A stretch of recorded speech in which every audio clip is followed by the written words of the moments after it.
How to work psalm magic. Introduction. The Book of Psalms is a book contained in the Hebrew Bible, the Christian Bible, and the Islamic Sabur. These ancient writings are often attributed to King David. Some religious scholars claim the majority of the Psalms were written by David, and the remainder of them were written by others while David's reign as king of Israel was active. Some say many Psalms were composed by David's son, along with other notable characters in the Bible. There is no definitive proof as to the origin of any psalm in the book. It is only clear that at some point in time, the Psalms were arranged into the 150 Psalms as we know them and included within the Hebrew Scripture. The word psalm is derived from the Greek word psalmos, which means a song that is accompanied by a harp or lyre. The ancient Hebrews called the Psalms songs of praise. The Book of Psalms covers the entirety of the human experience, and psalms are commonly included in both Christian and Jewish worship. A Psalmic magical tradition. As a magical text, the Book of Psalms has a very long and rich history. This book has been used by a greater variety of cultures and magical traditions than any other magical text. Some witches know the Book of Psalms as the, quote, spellbook of the Bible. The tradition I present here is given as I learned it. To my knowledge, there have been no books written specifically that address this particular tradition of psalm magic. A common belief in our tradition is that many, if not all, of the Psalms predate the Bible. It holds that the Psalms were derived from much older prayers, spells, and incantations, possibly from Chaldea and/or Egypt. In the Psalmic magical tradition, the Book of Psalms is seen as a self-contained book. It is claimed that older versions of the Psalms were appropriated, co-opted, and incorporated by the ancient Hebrews, rewritten to reflect the characters within their own religious tradition. The Psalmic magical tradition teaches that within each verse of every psalm, there are mystical and magical powers that act like seeds. When worked diligently, these seeds can grow and produce fruits that magically address any condition, solve any problem, and assist in obtaining any righteous desire of the heart. This tradition stresses the difference between using the Psalms magically versus religiously. The religious way would be to pray and supplicate a deity, usually one that is viewed as being separate and distinct from the person who is praying. The Psalms are thus used as parts of religious devotion to the deity believed in by the person praying in order that they might be granted some favor or mercy. A magical use of the Psalms means to view the psalm as a spell. The so-called Lord of the Psalms is seen as the Godhead. This is the pre-gender life force of the entire universe. It has no opposite. It is the source of all power. It is not bound by any one religion, dogma, creed, or practice. This force is not viewed as being separate from the practitioner. Rather, the practitioner views themselves as an extension of this power. They view this power as omnipotent, as their creator. Rather than concerning ourselves too much with the unknown history and origin of the Psalms, we look to the teachings of the Psalmic magical tradition as a context for the working of effective psalm magic. No one knows the true origins of the Psalms, nor the origins of the traditions of magic that grew up around them. Ultimately, all that matters is magical effectiveness. If you follow the simple guidelines outlined in this guide, you will have access to the power that has been used by different types of witches and magicians for centuries. What is required to work psalm magic? In this tradition, nothing at all is required other than the psalm being used for the spell.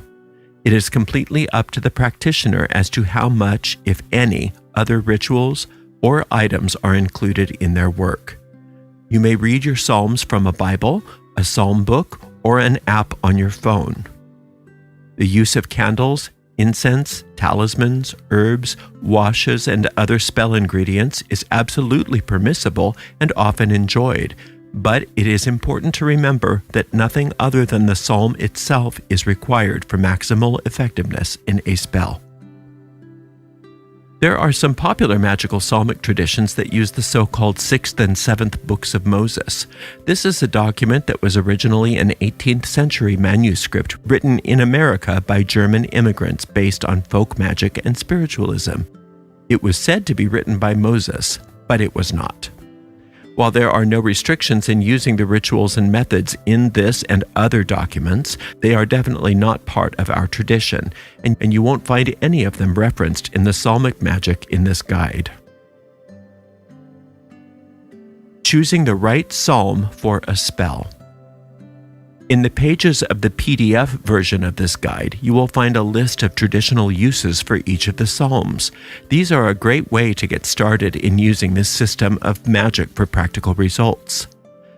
Another teaching of our tradition, however, is that any psalm can ultimately be used for any purpose. This means that you don't have to worry about choosing the wrong psalm for your spell. While it is best to find a psalm that is more directly related to the condition or goal that you are addressing, the psalms are very adaptable, and you will find that even if you choose the so-called wrong psalm, you will be able to find the help that you require. The Psalm Magic Formula. All that is required for working effective psalm magic is that you follow the following formula. Simply reading the psalm out loud and expecting the words themselves to move out and make magical things happen for you is superstitious. Magic and superstition are mutually exclusive. No good results are ever obtained by working superstitiously. In order for any type of magic to be effective, you must create change deeply in your mind. These deep changes thus produce changes in kind in the external circumstances of your life. All magic works from the inside out. All types of tools, be they talismans, incenses, perfumes, candles, oils, or other, are effective only as far as they are able to install permanent changes in the deep mind. Expecting these tools to have some sort of magical power on their own is the epitome of superstition, and no effective magic will ever come from working in such a manner. The Psalm Magic Formula is a two-step process. Number 1, read your chosen psalm all the way through without stopping out loud. We call this an incantation. Step number 2, read through the psalm again very slowly. Search, dig, find, and contemplate hidden meanings within each verse. Contemplate how these hidden meanings apply to your particular situation. It is through this searching and deep contemplation and application that the great magic of this method is accomplished. View any psalm as containing infinite packets of magical seeds that can be planted in your mind by using this formula. These seeds then take root, grow, and bear fruit after their own kind. This, like any effective magic, is a reconditioning of your deep mind. Repetition is key. Return to the psalm daily, even several times per day. Keep working in this manner until you find a sense of peace and certainty about what you have been working toward. That is an indication from your deep mind that your spell is complete and you can stop working on it and move on to something else. Included in the PDF version of this booklet is a list of traditional psalm uses that can be a great help for deciding which psalms to use in your spells. Also included is a list of some of the symbols in each psalm that can help you during the second step of your psalm formula. If you get stuck, simply relax and ask to be led to the inner meanings. Then sit in silent contemplation as you go through the psalm, working it to the best of your ability. All that is required is that you use your best effort. The universe will always underwrite your efforts. Some important psalms. Every psalmic magician would do well to be familiar with the psalms in the following 3 categories.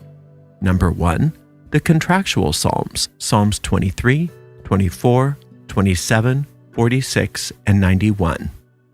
The purification psalms, number 6, 32, 38, 51, 102, 130 and 143, and the Psalms of Gratitude, 66 and 150. There is no piece of magic that cannot be worked successfully using only the Psalms in these three collections. By all means, we encourage the regular working of all 150 Psalms, but consider starting with these collections. These are the cornerstones of our practice on the Psalmic way. The Contractual Psalms. The 5 Contractual Psalms are a collection that we recommend Psalmic magicians work regularly. If you work at least one psalm from this collection every day in the manner prescribed, you will notice very big differences in your life. Most Psalmic practitioners report that they are plagued with fewer of the self-created, nagging problems as they continue this Psalmic work.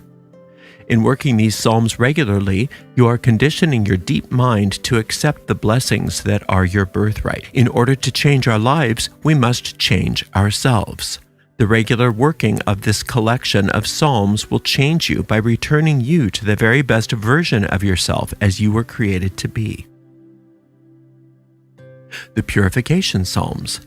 This collection of 7 Purification Psalms has proven to be extremely powerful in purifying ourselves of deep negative thought forms. Work one psalm from this collection once per day, any time that you notice patterns showing up in your life that don't reflect the divinity of your being. Cycling through this entire collection several times over a 2-week period, once or twice per year, will keep you very clear. Psalms of Gratitude. Regardless of what form of magic you use, incorporating rituals of gratitude for the spells which have manifested is highly recommended.